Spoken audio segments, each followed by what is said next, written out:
Quinta-feira, 11 de agosto, nós meditamos o Evangelho de São Mateus, capítulo 18, versículos de 21 até o capítulo 19, versículo 1.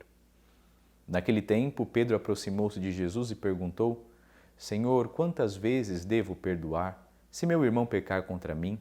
Até 7 vezes? Jesus respondeu: Não te digo até 7 vezes, mas até 70 vezes 7. Porque o reino dos céus é como um rei que resolveu acertar as contas com os seus empregados. Quando começou o acerto, trouxeram-lhe um que lhe devia uma enorme fortuna. Como o empregado não tivesse com que pagar, o patrão mandou que fosse vendido como escravo, junto com a mulher e os filhos e tudo o que possuía, para que pagasse a dívida. O empregado, porém, caiu aos pés do patrão e, prostrado, suplicava: Dá-me um prazo e eu te pagarei tudo. Diante disso, o patrão teve compaixão, soltou o empregado e perdoou-lhe a dívida. Ao sair dali, aquele empregado encontrou um dos seus companheiros que lhe devia apenas 100 moedas. Ele o agarrou e começou a sufocá-lo, dizendo: Paga o que me deves. O companheiro, caindo aos seus pés, suplicava: Dá-me um prazo e eu te pagarei. Mas o empregado não quis saber disso. Saiu e mandou jogá-lo na prisão até que pagasse o que devia. Vendo o que havia acontecido, os outros empregados ficaram muito tristes. Procuraram o patrão e lhe contaram tudo. Então o patrão mandou chamá-lo e lhe disse: Empregado perverso, eu te perdoei toda a tua dívida. Por que tu me suplicaste? Não devias tu também ter compaixão do teu companheiro, como eu tive compaixão de ti? O patrão indignou-se e mandou entregar aquele empregado aos torturadores, até que pagasse toda a sua dívida.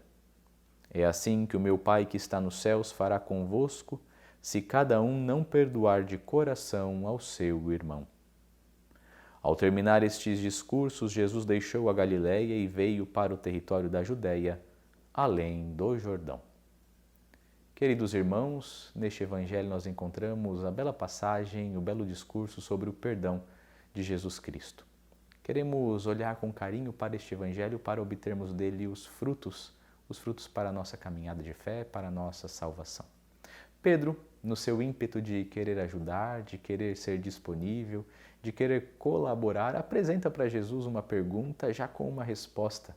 No entanto, Jesus supera a resposta de Pedro e ensina a Pedro e todos aqueles e também a nós qual é o limite do perdão. O Evangelho de hoje é exatamente sobre isso, sobre os limites do perdão e do perdoar.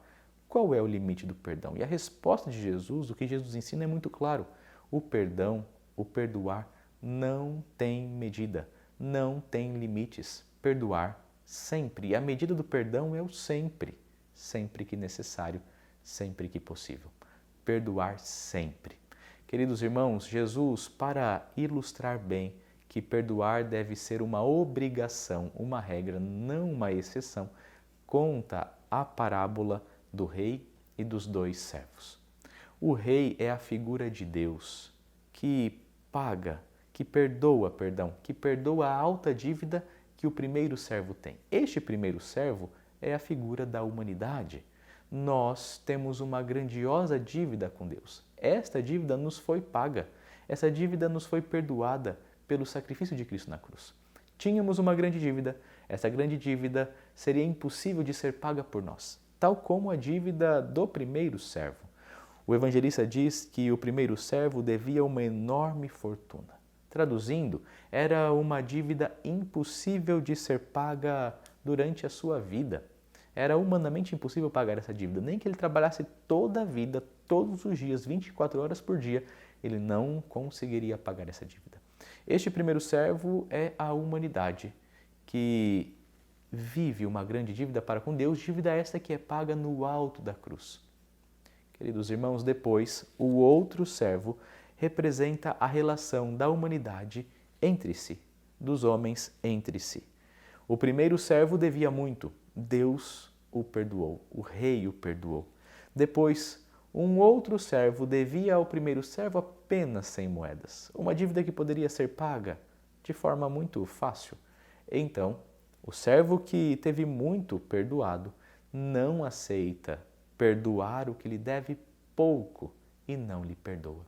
Aqui está a imagem das relações que temos entre nós, da nossa dificuldade de perdoar, da nossa arrogância, orgulho, soberba de querermos ser melhores que Deus que nos perdoa sempre, de sermos maiores do que Deus que perdoou uma dívida imensa, eterna, infinita que nós tínhamos com Ele.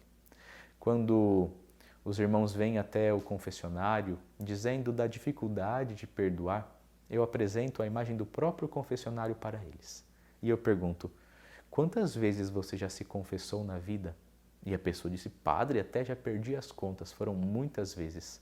E eu então questiono, e se hoje eu te dissesse que Deus não quer te perdoar? Qual seria a tua reação? Ah, padre, eu ficaria muito assustado. Pois é. Então por que você tem essa dificuldade de perdoar, se você sabe que Deus te perdoa infinitamente? Queridos irmãos, o sempre do perdão não é uma opção, não é uma exceção. O perdão é uma obrigação, porque faz parte do fundamento da nossa existência. Nós devemos perdoar sempre, não porque nós somos bonzinhos, não porque nós somos justos, não porque nós somos santos, mas o sempre do perdão deve acontecer porque nós fomos perdoados sempre, antes de possibilitarmos o perdão a quem quer que seja. Antes de poder viver a experiência do perdão e perdoar o outro, nós vivenciamos a experiência do perdão eterno que Deus nos concedeu. E então é muito simples a pergunta. Se nós, que pecamos muito, que temos uma dívida eterna para com Deus, que tínhamos uma dívida eterna para com Deus, fomos perdoados por Deus, que é perfeito, supremo, Senhor de todas as coisas, por que é que nós não perdoamos o outro? E a resposta para esta pergunta existe. Nós não conseguimos perdoar o outro porque nós não amamos. Não perdoa aquele que não ama. Perdoar sempre, porque nós somos perdoados sempre. Agora, para perdoar, eu preciso relembrar que eu fui perdoado eternamente. E é preciso relembrar que, através deste perdão, eu recebi o amor. É claro, nós nunca igualaremos a ação de Deus. Nunca seremos capazes de perdoar do tamanho que Deus nos perdoou e continua a nos perdoar. Afinal, somos feitos de corpo e alma, humanos, passíveis de erro e erramos. Deus nos perdoou infinitamente, nós nunca igualaremos a ação de Deus. No entanto, devemos nos esforçar todos os dias. Nos esforçar todos os dias porque a falta de perdão atrofia o nosso coração. A falta de perdão vai nos tornando insensíveis, amargos, azedos, vai nos matando. Repare bem, não sei se você conhece alguma pessoa que tem dificuldade em perdoar. Esta pessoa, com certeza, é uma pessoa amarga. Repare também que a dificuldade de perdoar muitas vezes é disfarçada com a máscara da justiça. Muito cuidado nós precisamos ter. Eu sou justo. Se me devem 20, vou exigir que me paguem 20. Se pisaram no meu pé, vou exigir que pague por este pisão que deu no meu pé. Exemplos. Mas, muitas vezes, quando nos dizemos grandes e justos, estamos correndo o risco de ser assassinos da misericórdia. Estamos correndo o risco de querer ser sempre muito corretos, cairmos no erro do orgulho e da soberba e não perdoando, porque nos dizemos muito justos, muito corretos, não acabamos por imitar a Deus, não acabamos por amar, não acabamos por perdoar. A capacidade de amar, queridos irmãos, se adquire por um caminho muito simples, mas muito exigente. Em primeiro lugar, reavivando a nossa memória. É preciso pedir a Deus a graça do Espírito Santo, que é remédio para a memória, para relembrarmos que Deus nos perdoou de uma dívida infinita. Depois, reavivando esta memória, amar e rezar. Eu aprendo a perdoar quando eu me lembro que é preciso amar e amo, e eu preciso rezar para que eu saiba, relembre e para que eu ame. Se eu quero perdoar, é preciso rezar. Se eu quero amar, é preciso perdoar. Quantos não são os casamentos que acabam pela falta de perdão? Muitas pessoas perguntam, padre, qual é o segredo de um bom casamento? Eu digo, não há um segredo, uma fórmula mágica, mas se existisse, o primeiro ponto, e isto é uma verdade, é o perdão. Esposos que não se perdoam são esposos que vão deixando de se amar. Perdão, é claro, é uma escolha cansativa? Tenho certeza que sim. É uma escolha cansativa, mas é uma escolha consciente para imitar a Deus. Peçamos a graça de reavivarmos a nossa memória, a memória do amor infinito que Deus derramou ao nosso coração. Peçamos a Deus essa graça de amarmos muito e, rezando sempre, podermos exercitar a atitude do perdão. Não apenas 7 vezes, mas infinitamente. Porque assim fomos perdoados por Deus. Deus abençoe você, sua família e venha em auxílio às suas necessidades. A palavra de Deus é caminho de salvação.